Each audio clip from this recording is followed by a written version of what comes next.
Here at the Skechers booth at the 2025 PGA Show with the 2022 U.S. Open champion, Matt Fitzpatrick. Matt, you've been with the company for a few years now. I want to know, why should the average weekend golfer take a chance and try on a pair of Skechers when they're shopping for their next shoe? Yeah, there's a lot of reasons. You've got comfort has been number one, stability of the shoe, and then you got the slipping technology as well on the shoe, which is fantastic. So for the lazy golfers that don't like to tie laces, then that's perfect. How has the shoe performed, not on the golf course, but in the TGL arena? Yeah, it's been great. It's I wear metal spikes on the PGA Tour, but I wear soft spikes in the TGL. So there's a little bit of difference there, but just as good. For me, my feet used to hurt after rounds of golf, and I just thought that was golf shoes in general. And then once I started wearing Skechers, I didn't have that anymore. So yeah, there's a lot in the comfort, and it's incredibly helpful. Very cool. I got to ask, how's the locker room looking at the New York Golf Club? Tough couple starts. Xander Schauffele dealing with an injury, perhaps. What's the morale like? Yeah. Morale's probably not as where we want it, but we're having a lot of fun doing it. I think it's something new, it's something different. I've had so many people ask me about it. I think that's what makes it so exciting. And I think we still got 3 games to try and turn it around. We need 3 big performances, and we'll see how it goes. You're one of the faster players on the PGA Tour. I'm curious, are you surprised there haven't been any shot clock violations yet? I am surprised. I don't know how comfortable some guys are. I think the first week, even I was a little bit rushing to make sure I got under the 40 seconds. But I think last night I felt a bit more comfortable, and it's just a lot of fun to be around. I think it's a nice atmosphere in there, and hopefully people enjoy it. Yeah, just got to get the putts to start going. Well, exactly. Yeah, just a few more putts, and you never know. What is that team dynamic like, being a European yourself? You're 3 Americans. Is the group chat excited a lot? Yeah, Cam Young texting a lot, I'm sure. all great people. Love my teammates. They're great guys, and we've had a good time. We did a media day before Christmas in November up in New York, which was good fun for the day, and then obviously we played a couple of matches now and had some fun there. So yeah, we've had a good time, and I think everyone's enjoying it, even despite the results, which is probably a good thing. Being a New York athlete now, do you expect the New York faithful to take it easy on you if you're on the team there at Bethpage? They would never take it easy. No, they would never take it easy. Obviously I'd love to make that team. It's still a long way off, but it's definitely something. It's definitely something that we've all thought about already. How much does that weigh on your mind at the start of the season, knowing 9 months from now there's going to be a Ryder Cup taking place? Yeah, listen, it's always a goal at the start of the year to make the team. But for me right now, it's not really high in my priorities. I'm trying to play well each week at a time. As it gets closer, you've got more of an eye on it. Maybe I need to add an extra tournament, or maybe I know I need to play well here, or whatever it may be. But right now, it's not the top of my list. What made Luke Donald so effective in such a short time? Because there's a transition from Henrik to Luke, and I know the U.S. side, they're kind of going through, I think, wonky situation at captain might be a fair way to put it.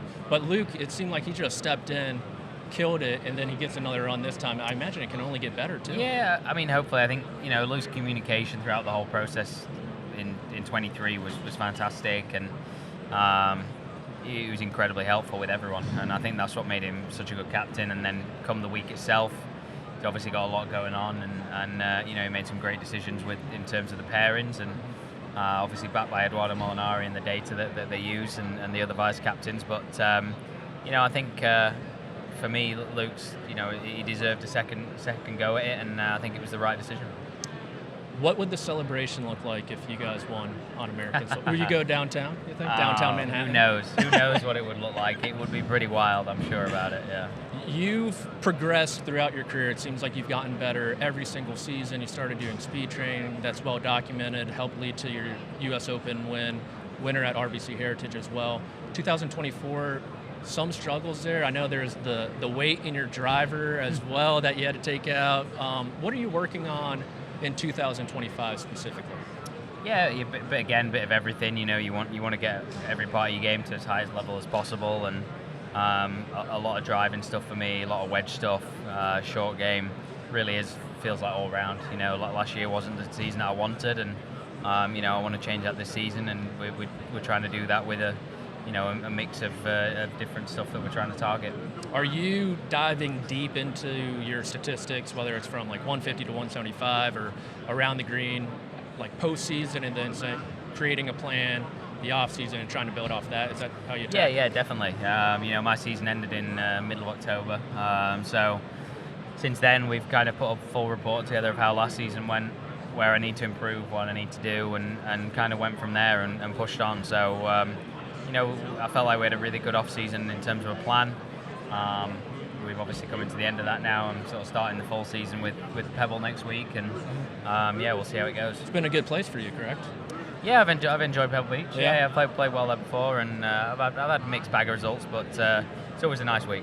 How do you like it with the 80 players, amateurs, exit stage left on the weekend compared to full weekend of CEOs, celebrities, and all that? Yeah, I think it's always going to be tough to find a balance. I think it would be nice to have the three golf courses. I love playing Monterey Peninsula. I think that's always exciting, and it's a good golf course. Obviously, having the celebrities and the athletes in all week is good fun. Mm-hmm. But I understand why they did it. I understand why they made the changes, and hopefully it can just be as successful. Absolutely. And major championship venues this year, you go back to Quail Hollow. I'm always curious from a player's perspective, when you stop at a regular PGA Tour stop, do you like it? Do you want to see somewhere new? Just what your general take on returning to a PGA Tour stop, but with the stakes a bit higher? Yeah, I think it's always nice. You have that familiar feel to it. I think that's what always makes it nice to visit a place that you've been before. You have that comfortability about it. But I think for the most part of it, I think you do want to see different golf courses. Is it the best option? Maybe not. I think there's probably some other great golf courses that could host the tournament. Mm-hmm. Quail Hollow is a fantastic golf course. It's a great test. So it's going to be a great tournament no matter what. But I think as golfers, you always do like to have that little change, scenery, and do something different. Yeah, and Charlotte, North Carolina, decent city, maybe 7 out of 10. We'll see. And then obviously going to Royal Portrush for the Open. What's your experience been there? Yeah, again, I played it for the first time in 2019 when they played it then. I enjoyed it. I enjoyed the tournament, and I enjoyed the golf course. It was a tough test, proper links test. The new holes that they put in were incredible. It's as if they'd been there for 100 years, and I think that's what made it so impressive. So, I'd be excited to go back. Nice. Love to hear it. Oakmont squeezed in the middle. Yeah. I like your chances there. You're a gritty competitor. When someone describes you as almost like a slot receiver in the NFL, like gritty, hardworking, really smart, what's your reaction to that? Do you want to be known as something else? Yeah. I'm fine with that. Any compliment's a compliment, But I think it's a great venue. Again, like you say, another tough test. You've got to grind it out. It can play really, really difficult, and I think for me, it's a good venue. Yeah, I played there in 2016.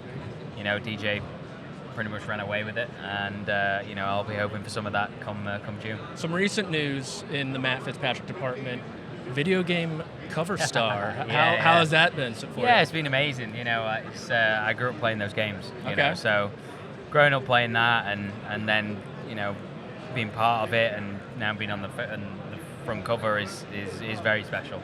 Very special, means a lot to me, and it's definitely something I never thought would happen. I'll be honest, it's pretty left field in a way, and obviously 2K being a sponsor, it's nice to have that partnership, and they've been brilliant with me the whole time. So it's definitely an exciting time. Oh man, the Tiger Woods 08 game, you could just spin it like crazy on those. There's nothing better. Yeah. I think the time's wrapping us up for us now, but Matt, really appreciate it. No worries. Skechers superstar, 2022 U.S. Open champion, and 2K cover star Matt Fitzpatrick.